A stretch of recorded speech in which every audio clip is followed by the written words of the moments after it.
سلام به همه شما عزیزان و دوستداران کانال اسرار جهان. حتما توی فیلم ها یا داستان ها اسم اژدها به گوشتون خورده. موجوداتی که از دهنشون آتیش بیرون میاد و بالهای عظیمی دارن. اما تا حالا فکر کردید چرا این همه داستان و افسانه درباره این موجودات ساخته شده؟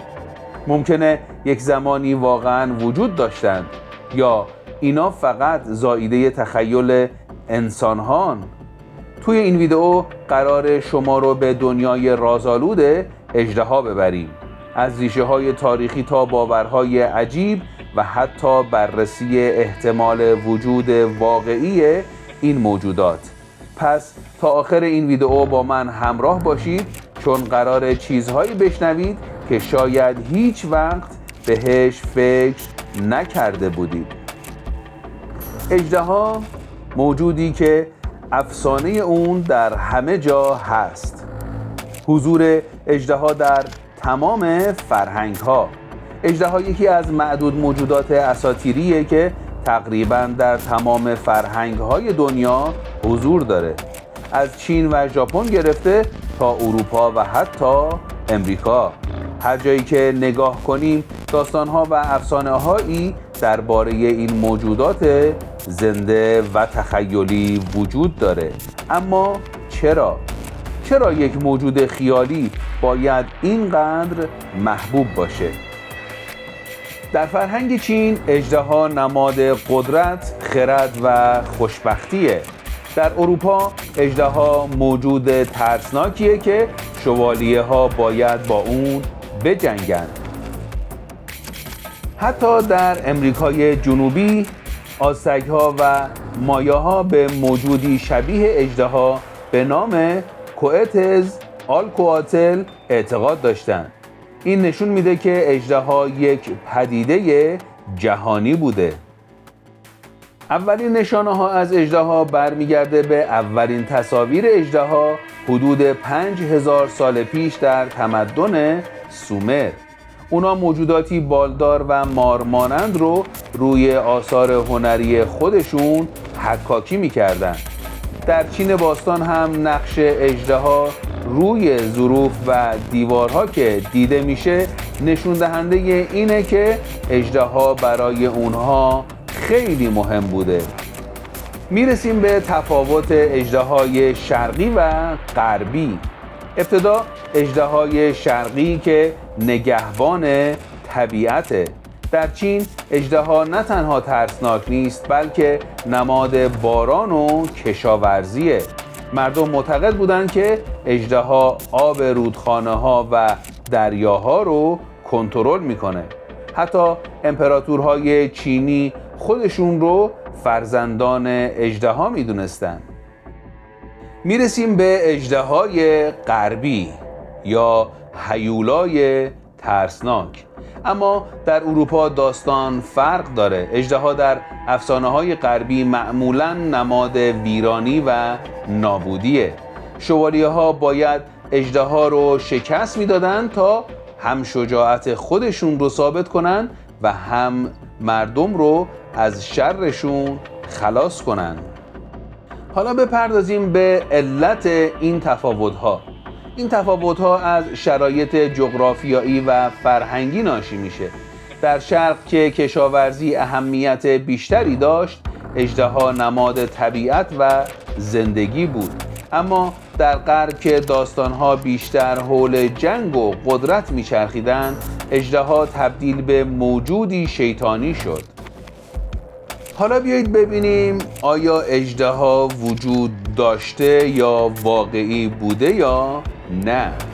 یک اینکه شواهد فسیلی رو بررسی می‌کنیم. یکی از دلایلی که افسانه‌های اژدها شکل گرفت کشف فسیل‌های دایناسور بود.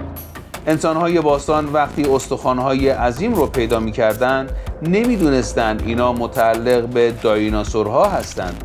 پس داستان‌هایی درباره موجودات غول‌پیکر ساختند. دوم اینکه حیوانات واقعی که الهام بخش بودند. اژدهای کومودو، این مارمولک غول‌پیکر توی اندونزی زندگی میکنه و شباهت زیادی به اژدها داره.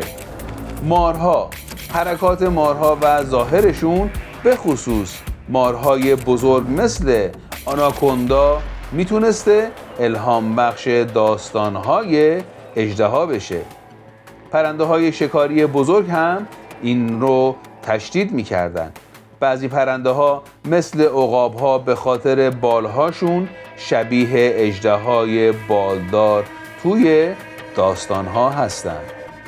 حالا بپردازیم به جایگاه اژدها در اساطیر و داستان ها. ابتدا اژدها در افسانه های شرقی. اژدهای زرد در چین یکی از معروفترین افسانه ها درباره اژدهاییه که اولین امپراتور چین رو هدایت کرد. ناگا در هند، موجوداتی مارمانند که هم خطرناک بودند و هم محافظ معابد. سوم، اژدها در افسانه های غربی. بیولف یکی از قدیمی ترین داستان های اروپاییه که در اون قهرمان داستان باید با یک اژدهای ترسناک بجنگه. شاه آرتور، در بعضی از داستان ها شاه آرتور و شوالیه‌هاش باید با اژدهاهای بزرگی روبرو بشن. اژدها در ادبیات و سینمای مدرن. هابیت، در این داستان اژدها به عنوان موجودی حریص و قدرتمند به تصویر کشیده شده. بازی تاج و تخت. اژدهاهای دنریس یکی از نمادهای قدرت در این سریال هستند. خب بیاییم بپردازیم به روانشناسی و فلسفه اژدها. ابتدا اینکه چرا انسان‌ها اژدها رو خلق کردند. نماد ترس. اژدها میتونه نماد ترس‌های بزرگ انسان باشه، مثل ترس از ناشناخته‌ها. چالش‌های بزرگ. در بسیاری از داستان‌ها اژدها نماد چالش‌های سخت زندگیه که باید با شجاعت ازش عبور کرد. دوم اینکه اژدها و رشد شخصیتیه. در داستان‌ها قهرمان‌ها معمولاً باید اژدها رو شکست بدن تا شجاعت و توانایی خودشون رو ثابت کنن. این ایده توی روانشناسی هم مطرح شده. اژدها نماد مشکلات بزرگیه که انسان باید باهاش مواجه بشه. در ادامه میپردازیم به این که آیا ممکنه اژدها هنوز هم وجود داشته باشه؟ آیا افسانه است یا حقیقت؟ بعضی از دانشمندان معتقدند که ممکنه موجوداتی شبیه اژدها در گذشته وجود داشته، اما به خاطر تغییرات آب و هوایی و انقراض از بین رفتن. دوم اینکه داستان‌های واقعیه. در بعضی از مناطق دنیا مردم ادعا می‌کنند که موجودات بالدار و آتشین رو دیدن. این داستان ممکنه ریشه در حیوانات ناشناخته یا پدیده‌های طبیعی داشته باشه. حالا بیاین از تأثیر اژدها بر فرهنگ با هم صحبت کنیم.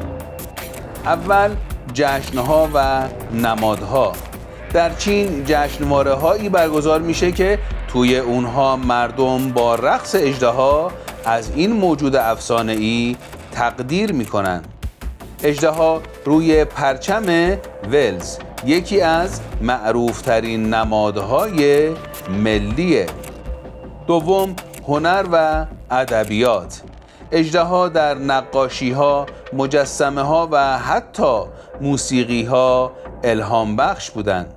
از افسانه‌های قدیمی تا فیلم‌های امروزی، اژدها همیشه جایگاه خاصی داشته. خب عزیزانم، حالا که این همه داستان و حقیقت درباره اژدها شنیدید، نظرتون چیه؟